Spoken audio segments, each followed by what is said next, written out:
Chapter 27 of Holes. Stanley dug his shovel into the ground. His hole was about 3.5 feet deep in the center. He grunted as he pried up some dirt and then flung it off to the side. The sun was almost directly overhead. He glanced at his canteen lying beside his hole. He knew it was half full, but he didn't take a drink just yet. He had to drink sparingly because he didn't know who would be driving the water truck the next time it came. 3 days had passed since the warden had scratched Mr. Sir, and every time Mr. Sir delivered water, he poured Stanley's straight into the ground.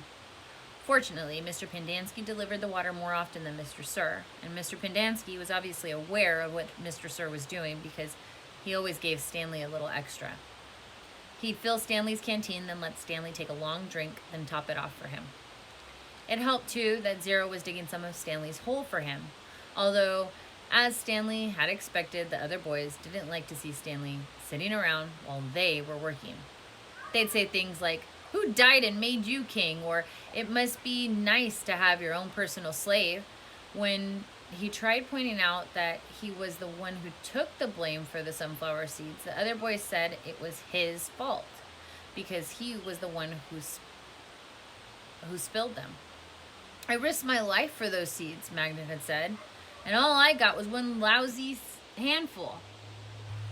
Stanley had also tried to explain that he needed to save his energy so he could teach Zero how to read, but the other boys just mocked him. "Same old story in an armpit," X-Ray had said. "The white boy sits around while the black boy does all the work. Ain't that right, caveman?" "No, that's not right," Stanley replied. "No, it ain't right," X-Ray agreed. "It ain't right at all." Stanley dug out another shovel full of dirt. He knew X-Ray wouldn't have been talking like that if he was the one teaching Zero to read. Then X-Ray would be talking about how important it was that he got his rest, right? So he could be a better teacher, right? And that was true. He did need to save his strength so he could be a better teacher, although Zero was a quick learner.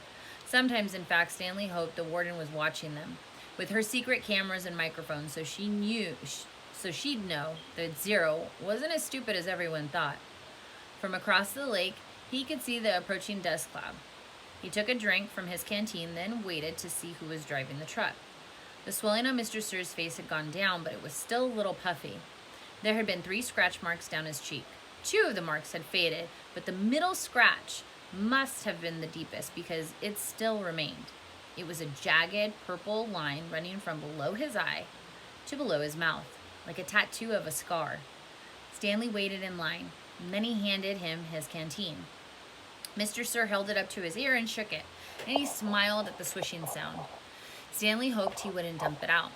And to his surprise, Mr. Sir held the canteen under the stream of water and filled it. "Wait here," he said.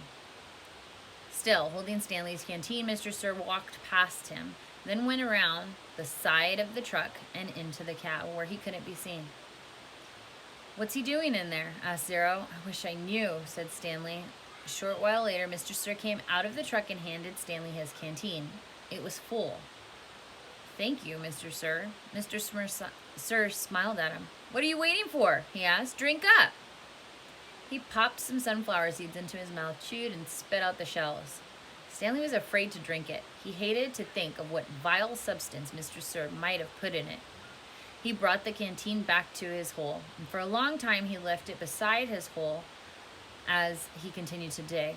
And then, when he was so thirsty that he could hardly stand it anymore, he unscrewed the cap, turned the canteen over, and poured it into the dirt. He was afraid that if he'd waited another second, he might have taken a drink. After Stanley taught Zero the final 6 letters of the alphabet, he taught him to write his name. Capital Z-E-R-O. Zero wrote the letters as Stanley said them. "Zero," he said. Looking at his piece of paper, his smile was too big for his face. Stanley watched him write it over and over again. 0, 0, 0, 0, 0, 0. In a way, it made him sad. He couldn't help but think that 100 times 0 was still nothing. "You know, that's not my real name," Zero said as they headed to the rec room for dinner. "Well, yeah?" Stanley said. "I guess I knew that."